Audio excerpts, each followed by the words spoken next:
বিষয়টা আজকে আপনাদের সাথে শেয়ার করতে যাচ্ছিলাম, সেটা হচ্ছে সরকার একটা গুরুত্বপূর্ণ ষড়যন্ত্র করছে দেশের বিরুদ্ধে, ইউনূস সরকার। সেটা হলো তারা একটা প্যারা মিলিশিয়া বাহিনী গঠন করতে যাচ্ছে এবং আস্তে আস্তে পুলিশকে বিলুপ্ত করে ফেলবে এই প্যারা মিলিশিয়া বাহিনী গঠন করে। একদিনে তো পুলিশের সদস্য সংখ্যা প্রায় 2 লাখের উপরে, 2,20,000-এর মতো। এই সংখ্যাকে তো এলিমিনেট করা যাবে না। তবে ইউনূসপন্থী বা এই উগ্রপন্থী যারা আছে ওখান থেকে তাদেরকে কিছু নিবে আর বাকিগুলোকে আস্তে আস্তে অবসরে পাঠিয়ে দিবে। তো তার পরিবর্তে সরকার একটা মিলিশিয়া বাহিনী গঠন করবে, প্যারা মিলিশিয়া বাহিনী। সেই বাহিনীতে কারা থাকবে? সেই বাহিনীতে থাকবে হলো হিজবুত তাহরির সদস্যরা এবং শিবিরের সদস্যরা এই বাহিনীতে সংযুক্ত হবে আস্তে আস্তে। তো এটা করার কারণটা কি? আসলে এটা করার কারণ হলো যে দেশে আমেরিকার যে একটা পরিকল্পনা, সেটা অনেক আগে থেকেই ইউনূস সাহেবের সাথে বসেই করেছিল, কিভাবে আস্তে আস্তে একটা দেশকে জঙ্গি রাষ্ট্রের পরিণত করবে, জঙ্গি অভ্যুত্থান ঘটাবে এই দেশে। তো সেই প্রক্রিয়ার দিকে এগুচ্ছে। এখন আমরা যদি বর্তমান পরিস্থিতি লক্ষ্য করি, আপনারা দেখেন অনেকে হয়তো আপনারা আমার সাথে একমত নাও হতে পারেন। দেখেন বর্তমানে কিন্তু পুলিশ কিন্তু কোনো কাজ করছে না, অ্যাকশনে যাচ্ছে না। তার পরিবর্তে সেনাবাহিনীকে মাঠে নামিয়ে দিয়েছে। এর কারণটা হলো যে সরকারের পক্ষ থেকে পুলিশকে সেভাবে কোনোভাবে হুকুম দেওয়া হচ্ছে না তারা যাতে মাঠে অ্যাকশন শুরু করে। না হলে আপনারা চিন্তা করেন যুক্তি দিয়ে, যদি সেনাবাহিনী যদি পুলিশকে সরকার অর্ডার করে, পুলিশ কিন্তু সেই অর্ডার ক্যারি করতে বাধ্য। কিন্তু পুলিশ কিন্তু সেই অর্ডারটা দেওয়া হচ্ছে না সরকারের পক্ষ থেকে। এক প্রকারের পুলিশকে ইচ্ছাকৃতভাবেই সরকার নিষ্ক্রিয় রেখেছে এবং তার পরিবর্তে যেহেতু আইন শৃঙ্খলা পরিস্থিতি অবনতির নিয়ন্ত্রণের বাইরে চরম অবনতি ঘটেছে, তখনই সেনাবাহিনীকে মাঠে নামানো প্রয়োজন হলো। এখন প্রশ্ন হলো, সেনাবাহিনী কয়দিন মাঠে থাকবে? সরকার আপাতত একটা সময় বেঁধে দিয়েছে 2 মাসের জন্য। 2 মাস, এরপরে যখন পরিস্থিতি ঠান্ডা করতে পারবে না আরো 2 মাস। কিন্তু একটা সার্টেন পিরিয়ডের পরে তো সেনাবাহিনীকে আর মাঠে রাখতে পারবে না, কারণ আন্তর্জাতিক মহলে এটা নিয়ে প্রশ্ন সম্মুখীন হবে, দেশীয় আন্তর্জাতিক মহলে এটা নিয়ে কথা উঠবে। তখন সরকার যে পরিকল্পনাটা করে রেখেছে সেটা হলো তারা একটা প্যারা মিলিশিয়া বাহিনী নামাবে, যেটা নিয়ন্ত্রণ থাকবে ইউনূস সরকার এবং যার পরিকল্পনা মূলত এটা করছে আমেরিকার পরিকল্পনায়। তো এই বাহিনীতে সংযুক্ত থাকবে হিজবুত তাহরির জঙ্গিরা এবং শিবিরের জঙ্গিরা। তখন তারা কিন্তু দেশে যত প্রগতিশীল মানুষ আছে, গণতান্ত্রিক শক্তি আছে, তাদেরকে ধ্বংস করাই হলো তাদের মূল উদ্দেশ্য। এবং এই এই জঙ্গিবাদের উত্থান করানোর জন্য, অর্থাৎ পাকিস্তান আফগানিস্তানে রূপান্তর করার জন্য এই প্যারা মিলিশিয়া বাহিনীটা সহায়ক ভূমিকা হিসেবে কাজ করবে এবং পুলিশকে আস্তে আস্তে বিলুপ্ত করে দেওয়া হবে এক সময়। তো আমি মনে করি এই যে দেশকে এই যে একটা ষড়যন্ত্র করে ধ্বংসের ধারপ্রান্তে নিয়ে যাওয়া, ধ্বংস করে দেওয়া, এই যে তারা একটা পরিকল্পনা করেছে ইউনূস সরকার, যে এইটার এজেন্ডা আসলে পরিকল্পনা ধ্বংস করে দেশকে, এর কি বেনিফিট হবে ডক্টর ইউনূসের? আমি এই ব্যাপারে একটু জানতে চাইবো প্রথম জয় সাহেবের কাছে। জয় সাহেব, আপনি যদি একটু বলতেন। আমি তার আগে আরেকটু বিষয় আপনাকে একটু বলে নিই, সেটা হলো দেখেন, শুরু থেকে কিন্তু পুলিশকে মনোবলটা ভেঙে দিয়েছে হিজবুত তাহরির এবং শিবির। 997 জন পুলিশকে কিন্তু তারা হত্যা করেছে। তো এই হত্যার ভিডিওগুলো যদি আমি আপনাদের সাথে একটু শেয়ার করি, তাহলে আপনারা দেখতে পারবেন যে এই যে দেখেন স্ক্রিনে দেখা যাচ্ছে কিভাবে এদেরকে হত্যা করে, জবাই করে, হত্যার স্টাইলটা দেখেন। আরেকটা ভিডিও দেখা যাচ্ছে, দেখেন, একটা যদি ভিডিও চালু করি তাহলে দেখতে পারবেন তাদেরকে কিভাবে জবাই। এই দেখেন, সবাইকে কিন্তু এখানে জবাই করা হয়েছে।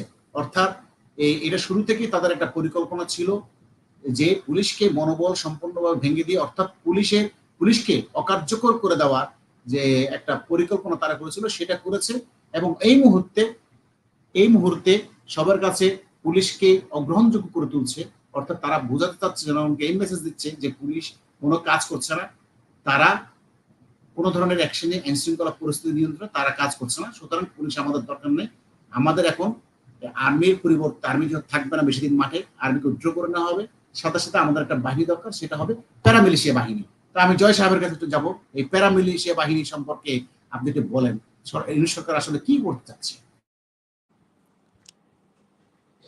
এখানে হলো কি, বাংলাদেশে মানে যদি বলেন যে এই আভ্যন্তরীণ আইন শৃঙ্খলা রক্ষা এবং জঙ্গিবাদ দমনে আপনার এই জলদস্যু দমনে পুলিশ একটা গুরুত্বপূর্ণ ভূমিকা রেখে আসছে বিগত দিনে।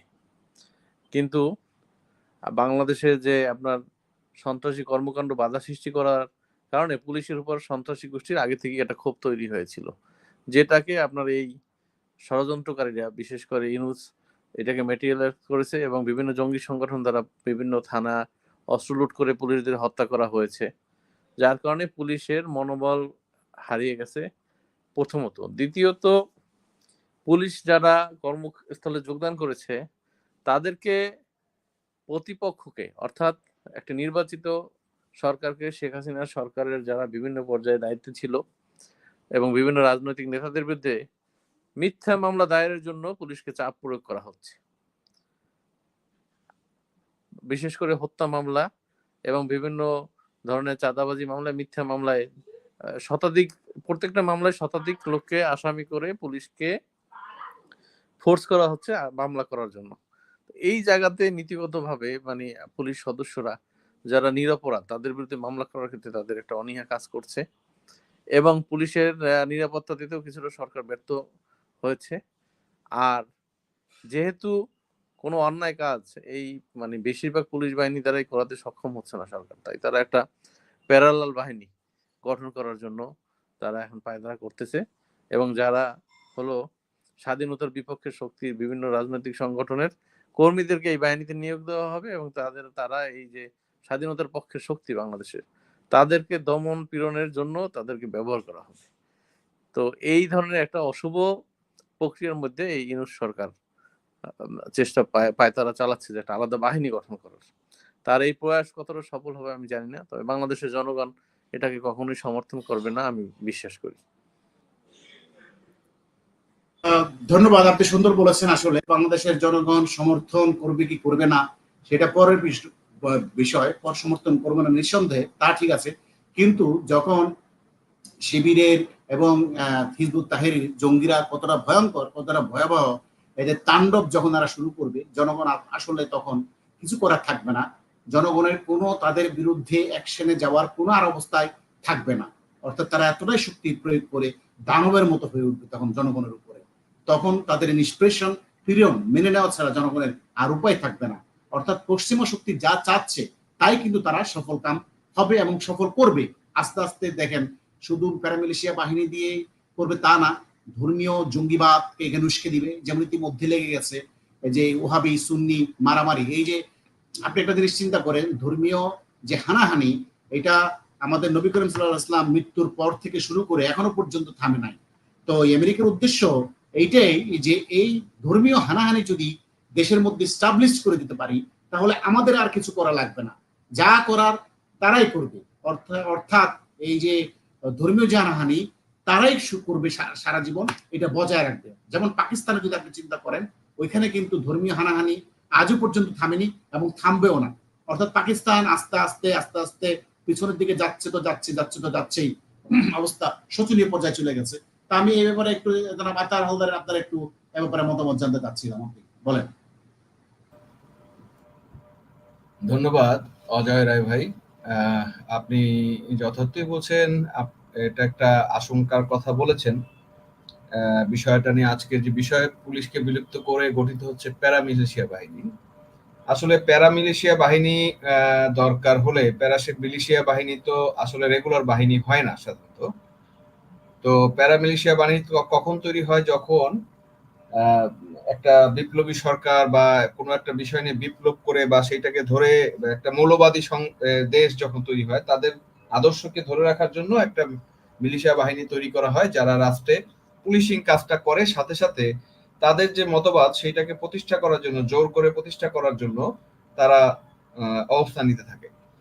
তো এখন যে বিষয়টা আসছে, আমি জানি না নিউজটা কতটুকু সত্য, কিন্তু একটা বিষয় যখন হয়, আপনি দেখবেন যে স্বাধীনতার পরবর্তীতেও কিন্তু একটা প্যারামিলিটারি গ্রুপ করা হয়েছিল, যেমন রক্ষী বাহিনী। তো সামহাও রক্ষী বাহিনীর এক্সপেরিয়েন্স কিন্তু তৎকালীন সরকারের জন্য ভালো হয়নি। তো যখন প্যারামিলিশিয়ার বাহিনী তৈরি হবে, তখন সেখানকার যত বাহিনীতে যাদের যোগ দেওয়া হবে তারা অবশ্যই একটা আদর্শে বিশ্বাসী, এবং শুধু আদর্শে বিশ্বাসী না, চরমভাবে বিশ্বাসী হইতে হবে। এরকম একটা গ্রুপ অফ পিপুলকে দিয়েই কিন্তু আসলে এই ধরনের প্যারামিলিশিয়া তৈরি করা হয়, আদর্শ ভিত্তিক প্যারামিলিশিয়া তৈরি। যেমন ইরানের বিপ্লবী গার্ড বাহিনী। তো ইরানের বিপ্লবী গার্ড বাহিনী কি আসলে প্রধানত সেনাবাহিনীর মূল জায়গাটা বলা হয়।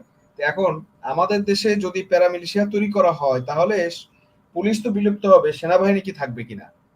এটা আমার একটা প্রশ্ন আছে। যদি এরকম কোনো প্যারামিলিশিয়া তৈরি হয়, সেক্ষেত্রে সেনাবাহিনী কি এক্সিস্ট করবে কিনা, নাকি প্যারামিলিশিয়া দিয়েই দুটাই পুলিশিং এবং সেনা কার্যক্রম দুটো কি চালাবে?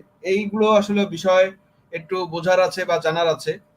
আর যে এখন যাদেরকে আসলে ক্ষমতায় নিয়ে আসতে চাচ্ছে ইউনূস সরকার, যে মতবাদ এবং ইউনূস সরকারের যে প্ল্যান প্রক্রিয়া আমরা যেটা দেখতেছি ধাবিত হচ্ছে, তাতে মানে এই যে আন্দোলনটা হলো, এই আন্দোলনটাতে যদি আপনি একটু পিছনে ঘুরে তাকান, তাহলে আপনি দেখবেন যে প্রথম দিক থেকেই পুলিশের উপরে একটা আক্রমণের চরিত্র পাওয়া গেছে। মানে ইন্টেনশনালি পুলিশকে আঘাত করার বা পুলিশের সাথে সংঘর্ষে জড়িয়ে পুলিশের উপর আঘাত করা বা পুলিশের উপরে হামলা করার একটা টেন্ডেন্সি আমরা দেখেছি। তো আমার কাছে যে মনে হয় যে গ্রুপ অফ পিপুলটা এই আন্দোলনের সাথে জড়িত ছিল, তাদের একটা মিশন আছে। সেই মিশনটা হচ্ছে যে সরকারের যে আইন শৃঙ্খলা বাহিনী সেইটাকে নিষ্ক্রিয় করে দেওয়া এবং তাদেরকে একটা ট্রমাতে বা ফ্রিজে পাঠিয়ে দেওয়া, যাতে তারা আর অ্যাক্টিভ পারফর্ম না করে। তো আমার কাছে মনে হচ্ছে যে এরকম কিছু বিষয় এখানে আছে এবং সেই প্ল্যান অনুযায়ী হয়তোবা তারা সরি আচ্ছা, সেই বিষয়টা হলো যে সরকার তো তাদেরকে সমর্থন দিচ্ছে, এটা স্পষ্ট প্রমাণিত। কিভাবে বলি, সেটা হলো সরকার কিন্তু বলেছিল যে যারা হত্যাকাণ্ডে জড়িত ছিল তাদেরকে তাদের বিচার করা হবে, কিন্তু 997 জন পুলিশকে ওরা হত্যা করে ফেলেছে, জবাই করে মেরেছে, কাউকে কুপিয়ে মেরেছে। সেই হত্যাকাণ্ডের বিচার তদন্ত আদৌ অব্দি হচ্ছে না। তার মানে এটাই তো প্রমাণ করে পরোক্ষভাবে এই সমস্ত জঙ্গিদেরকে সরকারি মদত দিচ্ছে, এবং জঙ্গিরা যে হত্যা করেছে এটাও কিন্তু একটা পরিকল্পনার অংশ ছিল। এই জন্যই তারা বিচার করছে না, জনগণকে বিচার করবো বলে আশ্বাস দিচ্ছে, প্রকৃতপক্ষে তারা কোনো বিচার করছে না। কারণ সেটা আন্দোলনের পূর্বেই অনেক আগে থেকেই তারা এই ধরনের একটা ষড়যন্ত্র, এই ধরনের একটা পরিকল্পনা রোডম্যাপ নিয়ে মাঠে নেমেছিল। আরেকটা বিষয় আপনি যেটা আমি আপনার সাথে সংযুক্ত করতে, সেটা হলো সমস্ত আপনি যে উদাহরণ দিলেন এই যে রক্ষী বাহিনীর সাথে এর তুলনা চলে না। রক্ষী বাহিনী কোন আদর্শিক বাহিনী ছিল না বা কোন আদর্শ বলিয়ান ছিল না, তারা একটা সরকারের বাহিনী হিসেবে কাজ করেছিল। কিন্তু এখানে কিন্তু প্যারামিলিশিয়া বাহিনীর কথা আমি যেটা বলছি, সেটা কিন্তু তাদেরকে একটা আদর্শ আছে, তাদের একটা কিন্তু ইসলামী একটা আদর্শ আছে, অর্থাৎ একটা জিহাদের আদর্শ আছে। তো এখানে এরা সফল হওয়ার, আপনি যেটা বলছেন সফল হবে না, কিন্তু আমি যেটা দেখছি এরা সফল হবে এই কারণে, যেখানে এখানে যেহেতু একটু ধর্মীয় উন্মাদনা আছে, সেই ধর্মীয় উন্মাদনাকে কাজে লাগিয়ে, অর্থাৎ ধর্মীয় বিষপাপকে কাজে লাগিয়ে এরা এই সফলতার দ্বার প্রান্তে পৌঁছাবে। কারণ যেমন আপনি আমি আপনাকে বলি, এরা বলবে যে আমরা ইসলামের আদর্শ সমুন্নত রাখার জন্য, ইসলামের ব্যবস্থা কায়েম করার জন্য আমরা ব্যবস্থা নিচ্ছি, আমরা মানুষ যা কাফেরদেরকে অত্যাচার করছি, ইহুদি নাসারাকে অত্যাচার করছি, শাস্তি করছি, তখন কিন্তু তাদের প্রতি কিন্তু সাধারণ মুসলমানদের, মুমিনদের কিন্তু এক ধরনের সিম্পেথি কাজ করবে। অর্থাৎ এটা মেসেজ দিবে সমাজকে যে আমরা একটা আদর্শের জন্য লড়াই করছি, যাদেরকে অত্যাচার করছি, পীড়ন করছি, তারা কিন্তু ইসলামের শত্রু। সুতরাং আপনি এদেরকে কিন্তু কোনোভাবে জনগণ দ্বারা এদেরকে থামাতে পারবেন না, যেটা আপনি রক্ষী বাহিনীকে থামাতে পেরেছিলেন, কারণ রক্ষী বাহিনী এরকম আদর্শিক কোনো বাহিনী ছিল না। কিন্তু এই প্যারামিলিশিয়া বাহিনী আজাদ ভাই আদর্শের বাহিনী। আজাদ ভাই আপনাকে একটু থামাচ্ছি আমি। আসলে আপনি যথার্থ বলেছেন যে ধরেন ওরা এখানে আসতে পারে বা ধরেন ওরা সাকসেস হতে পারে, কিন্তু আপনার সাথে আমি একটু দ্বিমত পোষণ করতে চাই সেখানে যে আমাদের এখানে সাকসেস হবে কিনা। আসলে সত্যিকার অর্থে বাংলাদেশের মানুষ কিন্তু একটু সেকুলার টাইপের, এবং তারা কিন্তু সবাই সাধারণ মানুষ যারা, তারা সবাই কিন্তু এভাবে থাকতে চায়, সেকুলারই থাকতে চায়। তো আপনি যখন বলছেন যে এইভাবে যখন জিনিসটাতে আসবে বা ওরা আগাবে, তখন কিন্তু আসলে মানুষের কাছে যখন ব্যাপারটা ক্লিয়ার হবে, তখন কিন্তু আমার কাছে যেটা মনে হয় এই ধরনের মিলিশিয়া বাহিনী বানানোর পরিপ্রেক্ষিত বাংলাদেশ আরো ধ্বংসের দিকে যাবে, এই কারণে যে সেকুলারিজম যারা বিশ্বাস করে তারা জিনিসটাকে মেনে নেবে না। এবং আপনার সাথে আমি বলি, আপনার সাথে যুক্ত করি, যারা সেকুলারে বিশ্বাস করে তারা মেনে নেবে না, সেটা ঠিক আছে, কিন্তু এদের পার্সেন্টেজ কতটুকু? এদের পার্সেন্টেজ কিন্তু খুব সামান্য। আপনি দেখতে পাচ্ছেন ইতিমধ্যে যেভাবে ধর্মীয় উন্মাদনা বেড়ে যাচ্ছে। ফেসবুকে যদি আপনি দেখেন, প্রত্যেকটা কমেন্টের মধ্যে একটা মানুষ মারা গেলে তারা আলহামদুলিল্লাহ লেখে, এবং মানুষ স্যাড ওখানে ইমোশন দেয় মাত্র 2টা ব্লক, আর 98টা থাকে হলো আলহামদুলিল্লাহ বা হাসি। বোঝা যাচ্ছে এখানে যে ধর্মীয় উন্মাদনা প্রচন্ড ভাবে কাজ করছে। আলটিমেটলি আপনি দিন শেষে যাই বলেন, আওয়ামী লীগ বলেন, বিএনপি বলেন, তারা তো মুমিন শেষ পর্যন্ত, সুতরাং তারা কিন্তু মুসলমান, সুতরাং তারা কিন্তু এটাকে সমর্থন করবে। আপনি যেটা বলছেন যে সেকুলার হিসেবে সমর্থন করবেন না, এটা কোনো সুযোগ নাই। আপনি এখনই দেখতে পাচ্ছেন যে হারে এখানে ওয়াজ মাহফিল গুলো বেড়ে গেছে, মানুষের ধর্মীয় চেতনা বেড়ে গেছে, এটা দিন দিন কিন্তু আরো বাড়বে। আরেকটা বিষয় হলো, যখন এরা ফোর্স অ্যাপ্লাই করবে, ধরেন আপনি আপনি যদি জার্মানির নাৎসি বাহিনী বলেন, আপনি হিটলার বাহিনীর কথা বলেন, তখন যেভাবে দমন পীড়ন করেছিল, তখন কিন্তু মানুষের কিছুই করার ছিল না, মানুষ পরোক্ষভাবে ঘৃণা করেছে, কিন্তু তৎক্ষণাৎ কিছু করার ছিল না। আর এর যেহেতু ধর্মীয় একটা লেজ এখানে দিয়ে দেওয়া হচ্ছে, একটা আদর্শ দিয়ে দেওয়া হচ্ছে, তখন আপনি কিন্তু সেকুলার মানুষরা আরো অসহায় হয়ে যাবে। এই ব্যাপারে জয় সাহেবের মতামত একটু আমি জানতে চাচ্ছি।